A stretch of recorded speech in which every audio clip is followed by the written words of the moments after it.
The air in the diplomatic chamber was thick with unspoken tension, the kind that made every breath feel like a defiance.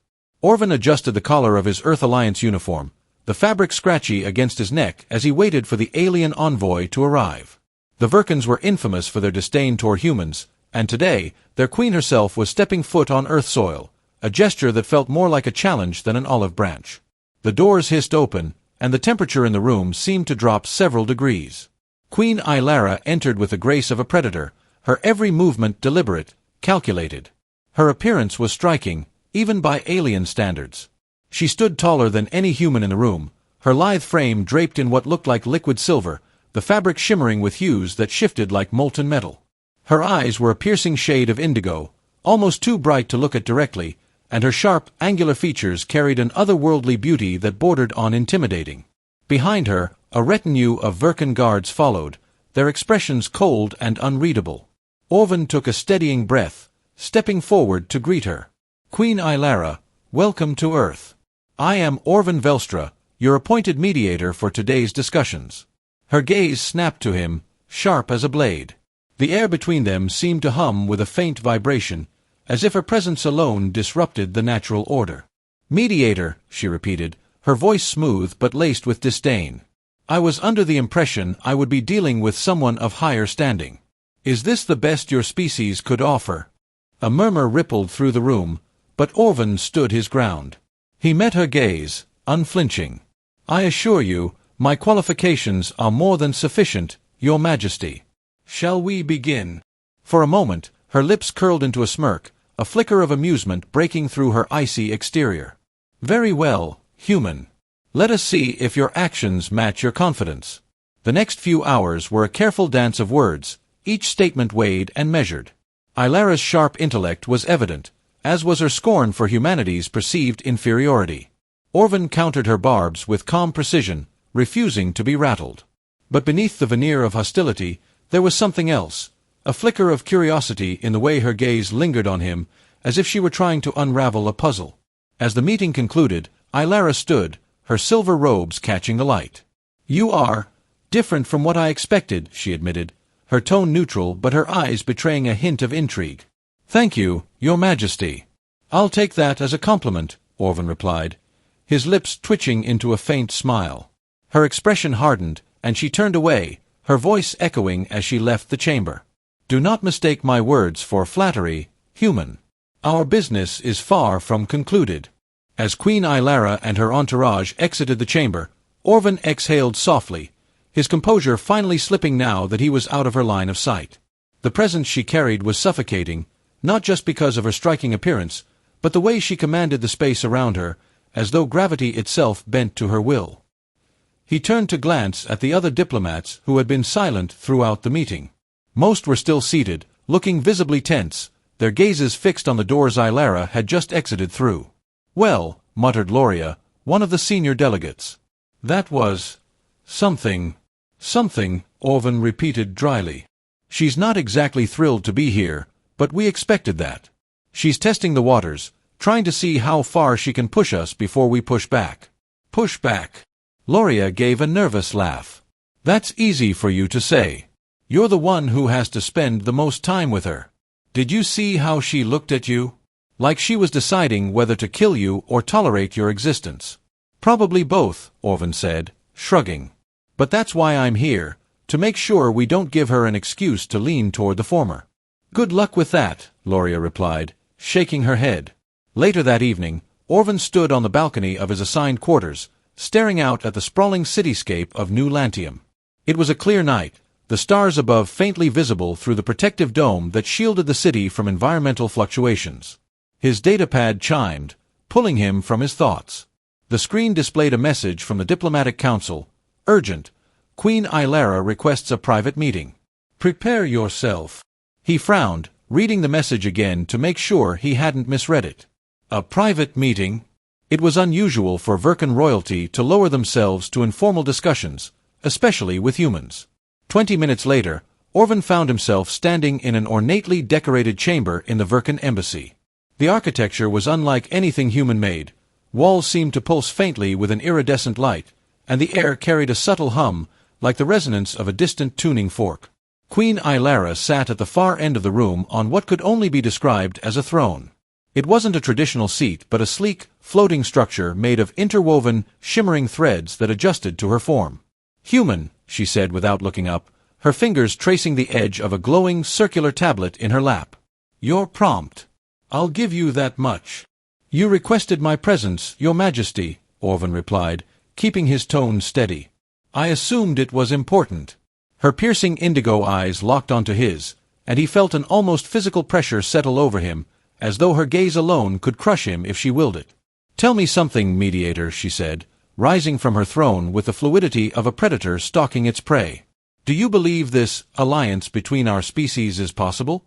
He hesitated, choosing his words carefully. "I believe it's necessary. If we don't work together, the alternative is mutual destruction." Her lips curled into a faint, humorless smile. "Such noble ideals. Humans always speak of necessity, survival, and compromise. But tell me, is that all your kind understands? Scraping by on the bare minimum? You build your cities from dust, your technology from salvaged ruins, and yet you pretend to stand equal to those who have transcended such primitive struggles." Orvan bristled inwardly but refused to rise to her provocation. "Humans have flaws, yes. But it's those struggles you dismiss that make us adaptable, resilient. We've survived what others might not." Ilara tilted her head, studying him. "Resilient," she repeated, as though testing the word. "An interesting trait. Perhaps that is why you've managed to survive this long despite your many shortcomings." Orvan met her gaze, a flicker of defiance in his eyes. "Surviving is just the beginning. We aim to thrive, not merely exist." Her laughter was soft but edged with condescension. "Thrive? How ambitious of you!" She stepped closer, and he could feel the faint hum of energy radiating from her. "But tell me, human, how far would you go to see your species thrive? What would you sacrifice?" He hesitated again, sensing the weight of her question. "I would sacrifice whatever is necessary, but not at the cost of losing what makes us human." Her expression shifted, the smirk fading into something unreadable. For a moment, she was silent, as though weighing his words. Then she turned away, her back to him. "Interesting," she murmured. "You speak with conviction, but words are easy. Actions, however," she glanced over her shoulder, her indigo eyes gleaming. "We shall see if your actions match your ideals, Orvan Velstra. For your sake, I hope they do." The sound of his name from her lips sent a strange, unsettling chill down his spine. "Is there anything else, Your Majesty?" he asked, keeping his voice steady despite the tension crackling in the air. She dismissed him with a wave of her hand. "That will be all for now. You may go. But remember, human, I am not someone you can deceive or outmaneuver. If you fail me, there will be consequences." He bowed slightly before turning to leave, the weight of her gaze lingering on his back as he exited the room. Back in his quarters, Orvan leaned against the wall, his mind racing. Queen Ilara was as formidable as he'd expected, perhaps even more so. She was testing him, pushing his limits to see if he would crack under pressure. But beneath her disdain and superiority, he had caught a glimpse of something else, something she likely didn't want him to see. Doubt. It was fleeting, barely perceptible, but it was there. And it gave him hope. For now, though, he had to tread carefully. Dealing with Ilara was like walking a tightrope over a bottomless chasm. One wrong step, and everything could come crashing down. As he stared out at the city lights once more, he made a silent promise to himself. "I won't fail. Not her. Not humanity. Not this alliance." The days that followed Queen Ilara's private meeting with Orvan unfolded in a tense dance of diplomacy and veiled power struggles. The summit's public sessions were polite on the surface, but beneath the flowery words and ceremonial gestures, mistrust bubbled between the Virkans and humans like a barely contained storm. The turning point came unexpectedly during a closed-door negotiation session between the key representatives of both species. The room was a blend of human practicality and Virkan elegance, sturdy chairs and polished tables juxtaposed with walls that shimmered faintly, reacting subtly to the emotions of those inside. Orvan sat at one end of the table, flanked by his fellow human delegates. Across from him, Queen Ilara commanded the room, her entourage of advisors standing silently behind her like living shadows. "We have reviewed your proposals, And they are inadequate, Ilara said, her voice slicing through the room like a blade.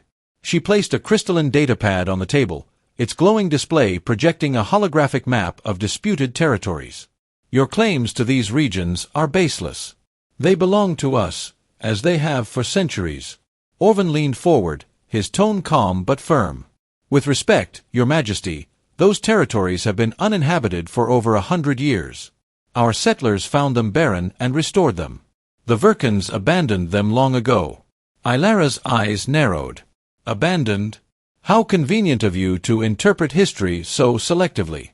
We do not abandon, we preserve. What you see as neglect is merely patience. The tension in the room thickened. Orvan could feel his fellow delegates shifting uncomfortably, but he held his ground. We're not here to argue semantics, Your Majesty.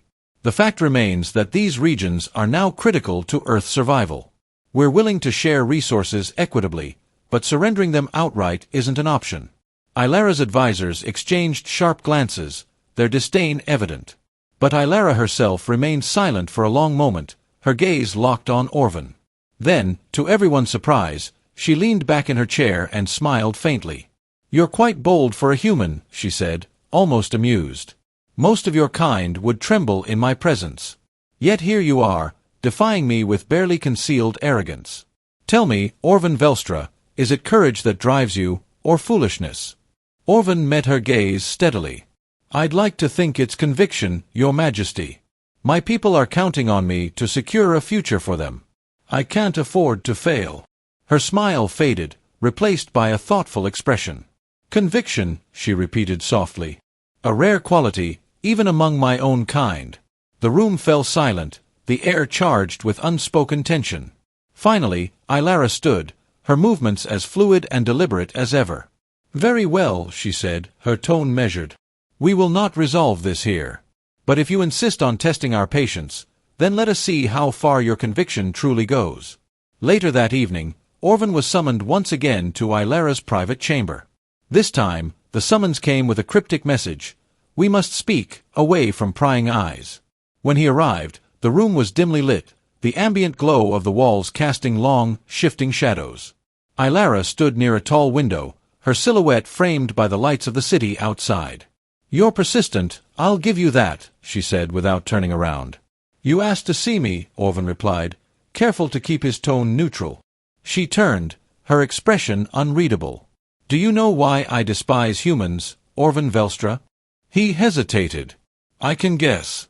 You see us as inferior, reckless, greedy, short-sighted. Her lips twitched, almost a smile. Those are surface flaws. What I despise most is your unpredictability. Your kind defies logic and reason. You act on impulse, driven by emotions you barely understand. It's maddening. Emotions can be a strength, Orvan countered. Or a weakness, she shot back. Tell me, human, do you trust me? The question caught him off guard. Trust isn't built overnight, Your Majesty. But I trust that we both want to avoid war. She stepped closer, her presence as commanding as ever. A careful answer. But tell me this, if the survival of your people required you to put yourself at my mercy, would you do it? Orvan frowned. I'd need to know what you were asking of me. Her eyes narrowed. You evade as well as you argue. But no matter. I've made my decision. What decision? To test this alliance in a way neither of our councils would dare approve. The next morning, Orvan found himself standing at the edge of a vast, uncharted forest on the outskirts of New Lantium. Beside him, Ilara stood with an air of calm authority, her armor glinting faintly in the sunlight. This is the Nary Expanse, she said. A neutral zone. Dangerous, unpredictable, and crawling with wildlife that would kill you as soon as look at you. What are we doing here? Orvan asked warily. You and I, she said, her gaze unwavering, are going to cross it together. He blinked. Just the two of us. Consider it a trial by fire, she said, a faint smirk playing at her lips. If we're to forge an alliance, we must learn to rely on each other. Out here, there will be no councils, no advisors, and no reinforcements. Only survival. Orvan hesitated, glancing at the dense, shadowy trees. And what happens if we don't make it? Her smile widened, sharp and predatory. Then our alliance was never meant to be. Despite the weight of her words, Orvin felt a flicker of determination. If this was what it took to prove humanity's worth, so be it. As they stepped into the forest together, he couldn't help but wonder if he had just made the greatest decision of his life, or the gravest mistake. The nary expanse was as unforgiving as it was beautiful. The towering trees loomed like ancient sentinels, their thick trunks covered in iridescent moss that glowed faintly in the dim light of the early morning. The air was thick with humidity, the scent of wet earth and decaying leaves filling their lungs as they ventured deeper into the heart of the forest. The atmosphere hummed with a strange energy, a mix of the natural world's raw power and something more, something alien. Orvin kept his eyes peeled, every sense alert to the slightest movement around him. It was hard to focus on anything other than Ilara. She moved effortlessly, her steps as silent as a shadow, her posture regal and unyielding. Despite the tension of their situation, she seemed almost at peace. Her confidence was unsettling, but it also sparked something in Orvin, a challenge, a desire to prove himself, and perhaps a curiosity he hadn't fully admitted to himself yet. "You look nervous, human," Ilara said without breaking her stride. Her voice was light, almost mocking, but there was an edge of something deeper, something predatory in her tone. "I'm not nervous," Orvin replied, though his gaze flickered briefly to the thick underbrush surrounding them. "I'm just cautious. You said this place is dangerous." "And so it is," she answered, her voice quiet but carrying an underlying certainty. "But danger is only another word for opportunity. For survival. For strength." Orvin couldn't help but be impressed by her resolve. It was one of the things that had drawn him to her in the first place, the way she radiated power, not just in her physical presence, but in the way she approached the world. Every movement she made was calculated, deliberate. She exuded a kind of command that made him want to rise to meet her, to match her strength. He wasn't sure how long they had been walking. Time seemed to stretch and distort in the nary expanse, the canopy above them filtering the sunlight into strange, shifting patterns. The further they went, the more Orvin could feel the oppressive weight of the forest pressing down on him. The air grew thicker, harder to breathe, as if the very atmosphere was alive, watching them. "Tell me, Orvin Velstra," Ilara said, breaking the silence. "What would you do to protect your people? How far would you go?" The question was unexpected, and for a moment, Orvin hesitated. The answer came to him unbidden. He would do anything. Anything to secure a future for Earth, for humanity. But the words felt too simplistic, too easy. "I would do whatever it takes," he said, his voice steady. "I've already made sacrifices. The survival of my people is more important than anything else." Ilara nodded slowly, her expression unreadable. "Sacrifice is the first step, yes. But it's not enough. Anyone can make sacrifices. What truly matters is the price you're willing to pay, and whether you have the strength to endure it." As she spoke, Orvin's mind drifted to his family, to Earth, to everything he was fighting for. Was he truly prepared for what lay ahead? Was he strong enough to face whatever challenges the future held? The uncertainty gnawed at him, but he forced it back, pushing himself forward. "Are you ready to face the true cost of this alliance?" Ilara asked, her eyes locking onto his. There was something almost knowing in her gaze, as if she could see right through him. Orvin's heart skipped a beat, but he didn't look away. "I'm ready." Ilara gave him a sharp smile, a flicker of something like approval in her eyes. "We'll see," she murmured. "The expanse will show us both what we're made of." Suddenly, the ground beneath them trembled, a low rumble that sent a shiver down Orvin's spine. He stopped in his tracks, his hand instinctively going to the blaster at his side, his senses straining to detect any movement. Ilara, however, seemed unaffected, her stance remaining as composed as ever. "Something's coming," Orvin said, his voice tight. Ilara's lips curled into a smile that didn't reach her eyes. "Indeed." From the underbrush ahead, a low growl reverberated through the air, followed by the sound of something massive crashing through the dense foliage. Orvin's pulse quickened as a shape loomed in the shadows, tall, hulking, with eyes that gleamed like molten amber. A massive creature, its fur sleek and silver, stepped into the clearing. Its muscles rippled beneath its thick hide, and its claws scraped against the earth as it prowled toward them. Orvan's heart raced as he instinctively reached for his weapon, but before he could draw it, Ilara stepped forward, her movements fluid and graceful.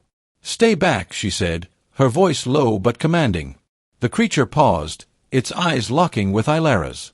For a moment, the two of them simply stared at each other, a silent exchange passing between them. Then, without warning, the creature let out a mighty roar, its lips curling back to reveal sharp, predatory teeth. Ilara's stance remained unchanged, her gaze unwavering. "It is a test," she said, her voice calm. "A trial of strength. A challenge to see if we're worthy of surviving the expanse." Orvan's mind raced. He had never faced anything like this before. He was trained for combat, yes, but this was something different. The creature was a beast, raw, primal, and deadly. But he could see that Ilara was not afraid. In fact, she seemed almost eager. The creature charged suddenly, its speed incredible for its size. Orvan barely had time to react before Ilara leapt into action, her body moving with an inhuman fluidity that left him breathless. She twisted in mid-air, dodging the creature's strike, and landed with a soft thud, her weapon drawn in an instant. With a speed that defied belief, Ilara slashed at the creature, her blade cutting through the air like lightning. The creature howled in pain, but it wasn't enough to stop it. It lunged again, its claws aiming for Ilara's throat. This time, Orvan acted. He grabbed a nearby branch, using the element of surprise to strike at the creature's side. The blow didn't kill it, but it was enough to distract the creature long enough for Ilara to land a final blow. In an instant, the beast collapsed to the ground, its enormous body shuddering as it let out a final guttural cry. Breathing heavily, Orvan stood over the creature, his pulse still racing. He looked at Ilara, who was wiping her blade clean, her expression still as calm and composed as ever. "Impressive," she said, almost casually. "You're not as weak as I thought." Orvan's heart pounded in his chest as he processed what had just happened. He had fought alongside Ilara, survived the trial by her side. And in that moment, he realized something. This was more than just a test of survival. It was a test of trust. He had trusted her to lead him, and she had trusted him to fight beside her. They weren't just allies in this moment. They were something more. "We survived," Orvan said, his voice barely a whisper. Ilara turned to him, her eyes gleaming with something unreadable. "Yes," she said softly. "But the real test is yet to come." The expanse was not forgiving, but it had its own kind of beauty, wild, untamed, and brutal in its elegance. The jungle around them was filled with sounds both alien and familiar, the rustling of leaves in the wind, the calls of creatures they couldn't see, and the steady hum of life that thrived in the shadows. Orvan felt it now, how the forest had shifted in its attitude toward them. After the battle with the creature, the air had become even heavier, as if the very atmosphere had acknowledged their strength and granted them a kind of unspoken respect. He had survived, fought beside Ilara, and in doing so, he had proven himself. Or had he? They had spent hours trekking deeper into the expanse, their journey now silent but filled with an undercurrent of something else, something that Orvan couldn't quite name. It wasn't just the weight of the trial, or the knowledge that more challenges awaited them. It was something more personal. The bond between him and Ilara had shifted in ways that were both subtle and unmistakable. He glanced at her as they walked, taking in the sharp lines of her profile, the fluidity of her movements. The way she seemed to command the environment around her without even trying. Despite her stoic nature, Orvan noticed the faintest flicker of something beneath her surface, something vulnerable, something raw. For all her strength, Ilara was still guarded. Her people, the Zyrathians, had evolved in a harsh world, where only the strongest survived. They had built their civilization on strength and dominance, and to them, power was everything. Ilara was no exception. She wore her power like armor, unyielding and immovable. But in moments like this, when she wasn't looking, when her guard slipped ever so slightly, Orvan caught glimpses of the real Ilara, the woman who, despite her commanding presence, was still human in the most alien way. "You've been quiet," she remarked, breaking the silence. Her voice was sharp but soft, like a blade concealed in velvet. "What's on your mind, Orvan Velstra?" He wasn't sure what to say. How could he explain the war raging inside him? He was caught between two worlds, human and alien. He was fighting not just for Earth's survival, but for his place in this strange alliance that felt both like a promise and a prison. But there was something about Ilara, something that drew him to her in ways he couldn't explain. And there was a pull between them now, a tension that was impossible to ignore. "You," he said, his voice a little gruffer than he intended. "You confuse me." Ilara didn't stop walking. She didn't even look at him. "Confuse you? I'm not in the habit of trying to confuse people, human. I simply speak the truth." Orvan's chest tightened. "You speak your truth, Ilara," he said, taking a step closer to her, "but I don't understand it." "I don't understand you." Ilara stopped suddenly, her head tilting to the side as she studied him. Her piercing eyes, those eyes that could command armies, now softened, just a little. "And why should you?" she asked, her voice quieter now, almost contemplative. "I am not here to be understood, Orvan. I am here to lead. To win this war. You need to decide if you can follow me or not." His heart thudded in his chest. There was a finality to her words, an edge to her command. But beneath it, he could feel something else, a flicker of uncertainty. Orvan took a breath, knowing he had to be careful now. One wrong move, and he could break the fragile trust that had begun to form between them. "I'll follow you," he said, his voice low but firm. "If you'll have me. But you're right. You are a queen, Ilara, and I'm not sure if I'm ready for that." Her lips quirked, just barely, as if she were amused by his words. "Ready or not, human, we don't have time for readiness. This war won't wait for us to figure ourselves out."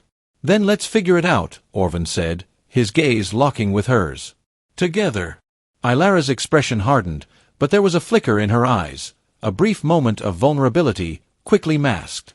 "You misunderstand," she said, her voice dropping to a whisper. "We are already bound together, whether we want it or not. Our fates are tied. But don't mistake that for something more."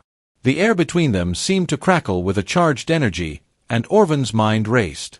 He wanted to ask her what she meant, to press for answers, but something in her eyes told him she wasn't ready to reveal more.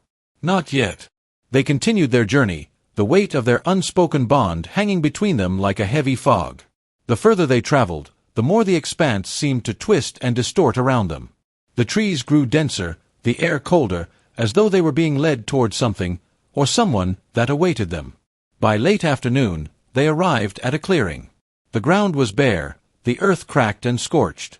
At the center of the clearing was a massive stone structure, an ancient Zyrathian monument, its surface covered in strange symbols and markings. The structure seemed to pulse with a faint energy, as if alive. "This is where it begins," Ilara said, her voice low and reverent. Orvan stepped forward, his heart pounding as he examined the monument. "What is this place?" "A trial ground," Ilara replied, her eyes scanning the surroundings with a mixture of wariness and reverence. "A place where only the strongest survive." Orvan frowned. "And what are we supposed to do here?" Ilara's lips curled into a small smile, but it wasn't one of amusement. It was a smile of purpose. "We prove ourselves. The next trial will test our resolve. And it will require more than strength." Orvan's stomach tightened as he turned back to face her. "More than strength. What else is there?" "Trust," Ilara said simply, her gaze never wavering from his. "The next trial will test our bond. And if we fail, we die." The air in the clearing grew colder, heavy with the weight of anticipation. Orvan stood before the ancient Zyrathian monument, feeling the pulse of its energy beneath his feet, as though the very earth beneath him was alive, watching, judging. The silence stretched out, pressing on his chest, squeezing the breath from his lungs. Ilara stood by his side, her posture tall and regal, the expression on her face unreadable. For a moment, she appeared distant, as if lost in the weight of her own thoughts. Orvan's heart pounded in his chest as he turned toward her, his gaze seeking some sign of reassurance. But she gave nothing away, only a sharp, calculating look that betrayed nothing of what she was feeling. "So," Orvan said, trying to keep his voice steady, "how do we prove ourselves?" Ilara's eyes locked with his, and in that moment, Orvan felt the weight of her leadership, the burden of her responsibility. She wasn't just a queen, she was a survivor, someone who had lived through more than most could imagine. She had endured trials and battles, losses and betrayals. And yet, she stood before him now, her pride unwavering, her resolve unbroken. But what lay behind that steel facade? What part of Ilara had yet to be revealed? "You won't like this," she said, her voice quiet but firm, her words carrying the gravity of truth. "The next trial will test your trust in me, and your trust in yourself. It will ask us to give more than we've ever given before." Orvan nodded, though uncertainty lingered in his chest. What could be worse than everything they had already faced? The alien battles, the treacherous terrain of the expanse, the creatures they had fought side by side. How could any trial be more grueling than what they had already survived? Ilara stepped toward the monument, her hand outstretched. As her fingers brushed the cool surface, the symbols on the stone began to glow with an eerie blue light. The ground trembled beneath them, and a deep rumble echoed through the clearing. Orvan stepped back instinctively, his pulse quickening, but Ilara remained unmoving, her focus fixed on the monument. "The trial will begin now," she said, her voice laced with both resolve and an undeniable edge of concern. "We must face what we fear most."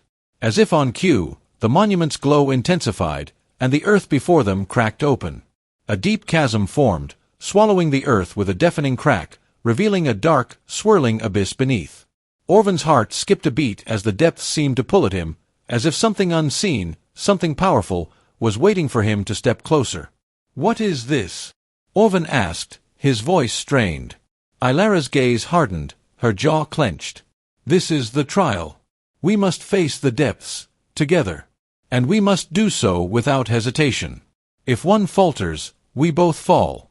Orvan's stomach tightened. This wasn't what he expected. He had thought the trial would be physical, something they could fight their way through, but this was something else entirely. He had to trust Ilara completely, or they both faced certain death. "Do you trust me?" she asked, her voice low but carrying a challenge. Orvan met her eyes, feeling the weight of her words. The question wasn't just about the trial, it was about something deeper, something more personal. Ilara wasn't just asking if he trusted her as a leader or as an ally. She was asking if he could trust her as a person. A part of him hesitated, the uncertainty gnawing at him. Could he trust her fully? Could he give himself over to her completely? "Yes," Orvan replied, the word leaving his lips more easily than he had anticipated. "I trust you." Ilara nodded, her expression softening, but only for a moment. She stepped forward, her hand reaching out to him. "Then come with me." Without hesitation, Orvan followed. As their hands met, the chasm before them seemed to pulse with a strange energy, and the world around them blurred. The light of the monument flickered, casting long shadows that stretched across the ground like dark fingers. A sensation like electricity raced up his arm, and for a brief moment, Orvan felt as though he were being pulled into the very fabric of the universe itself. The world around them dissolved, and they were no longer standing in the clearing. Instead, they found themselves in a vast, endless void. There was no sky, no earth beneath their feet, only an infinite expanse of darkness, as though they were suspended in nothingness. And yet, despite the absence of everything, Orvan felt an overwhelming sense of connection to Ilara. Her hand in his was the only anchor in the vast emptiness, and the warmth of her grip sent a rush of energy through him. "You're not alone, Orvan," Ilara's voice echoed in the void, as if it was coming from everywhere and nowhere at once. "This trial is not just about what we fear, it's about what we're willing to risk." Orvan felt his heart race. The nothingness around him seemed to pulse with an oppressive force, and he had the distinct feeling that something was watching them, something powerful, something ancient. "What do we have to do?" he asked, his voice trembling slightly, betraying his inner turmoil. Ilara's voice was soft but firm. "We must face our deepest fears, our darkest selves. The trial will force us to confront everything we've ever hidden from each other and ourselves." Orvan's mind spun. Was this the moment that everything between them would come to light? All the unspoken words, the fears, the desires. Was this the point where their connection would either shatter or solidify forever? The void around them rippled, and a strange sensation washed over Orvan. It was as though the very air was shifting, reshaping itself, creating visions from his memories, moments of fear, of loss, of doubt. He saw his past laid bare before him, each image flickering in the darkness. His childhood, the loss of his family, the war, the loneliness. He saw the faces of people he had failed to protect, and he saw himself, standing there, powerless to save them. The weight of his guilt crushed him, suffocating him in the vast emptiness. Then he saw Ilara, but she wasn't the fierce queen he knew. In this vision, she was different, vulnerable, uncertain, her expression clouded with doubt. It was as though he could feel the pain she carried, the burden of leadership and isolation that she had never shown him. In that moment, Orvan realized that he wasn't the only one with fears buried deep within. "You're not alone in this, Ilara," he said, his voice hoarse with emotion. "I know your pain. I see you." Her image flickered, and the darkness shifted again. Her eyes met his, her gaze filled with something Orvan couldn't quite place. Gratitude, hope, fear. The trial had begun, and there was no turning back. The void stretched out before them, infinite and ever-shifting. Orvan and Ilara stood together, bound not just by their hands but by the shared weight of their fears and vulnerabilities. The visions from their pasts, their darkest memories, hung suspended in the air like ghostly apparitions. For a moment, they were both caught in the suffocating grip of their own pain, but something shifted between them, like a spark igniting in the dark. Ilara turned toward him, her face softened by the flickering light of the monument's glow, her eyes reflecting the depths of what she had endured. She had always carried herself with such strength, but here, in this place, Orvan saw the layers of doubt and fear that had been hidden beneath her regal facade. She wasn't just a queen, she was a person, fragile in her own way, with scars that ran deeper than even she knew how to express. "I see it now," Orvan said, his voice steady but filled with an emotional weight that made his chest ache. "I see everything we've both been running from. The fear of failing each other, of not being enough. The loneliness, the self-doubt. It's been inside us both, but it doesn't have to define us." Ilara's eyes shimmered with something more profound than the stoic leader he had first met. For the first time, she allowed herself to show vulnerability. She stepped closer, her presence almost tangible in the darkness that surrounded them. "You understand, don't you?" she whispered, the words barely more than a breath between them. "This, us, it's not just about survival.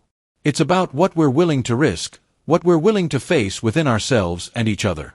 I've never had anyone truly understand me like this. I've never allowed anyone to see me as I really am." Orvan reached out, taking her face in his hands, his thumbs brushing against the smoothness of her skin, feeling the warmth of her breath against his fingertips. He had seen the queen, the fighter, the ruler. But this, the woman standing before him, raw and unguarded, was something deeper, something he never thought he could touch. "You don't have to be alone anymore," he said softly, his heart pounding in his chest. "I'm here. And I'm not going anywhere." Ilara's lips parted, and for a moment, there was a flicker of hesitation. But then, as if something inside her broke free, she closed the distance between them. Her lips met his in a kiss that was soft, tentative, and yet filled with a profound sense of understanding. It was not a kiss of passion, but one of shared acceptance, a recognition of everything they had both endured, of the silent promises they had made to each other. As their kiss deepened, the darkness around them seemed to recede, replaced by a soft, pulsing light that filled the space with warmth. The visions that had tormented them began to dissolve, their fears and regrets dissipating like mist in the early morning sun. Orvan and Ilara stood together, unshaken, as if the very fabric of the universe had shifted in response to their bond. "We've made it," Ilara murmured against his lips. "We're here. Together." Orvan nodded, his forehead resting gently against hers. In that moment, he knew that this was more than a mere trial, it was a rebirth. Their bond, forged through battle, through shared fears and vulnerabilities, had transcended everything they had ever known. And as the light of the monument flickered one final time, a deep, resonating voice echoed through the void. "Your bond is true. The trial is complete. You have proven yourselves worthy." The ground beneath them trembled once more, and the abyss began to close, its swirling darkness folding in on itself. Slowly, the world around them solidified, and the clearing that had once felt so distant, so far removed from their lives, came back into focus. The monument's glow faded, leaving only a faint aura of light behind. Orvan and Ilara stood side by side, their hands still clasped, their connection undeniable. The air around them was filled with the soft rustling of the wind through the trees, a peaceful hum of life that had returned to the world they knew. Their journey had taken them through trials of strength and trust, of sacrifice and courage, and now they stood at the threshold of something new. "Where do we go from here?" Orvan asked, his voice filled with a quiet wonder. Ilara's gaze was fixed ahead, her expression one of quiet determination. We go forward. Together. There is no turning back now. And so, they stepped forward, leaving the monument behind them, knowing that no matter what the future held, they would face it as one. Their bond was no longer just a promise. It was a certainty, a foundation on which they could build something new, something stronger than either of them had ever imagined. For Orvan and Ilara, the trials were over. But their journey, together, was just beginning. This marks the end of the story, where Orvan and Ilara's connection has been solidified through trust, vulnerability, and shared struggles. They are now ready to face whatever comes next, united in a way that neither had expected, but both had longed for. The world is theirs to explore, and their bond, forged in the heart of the abyss, will guide them through it.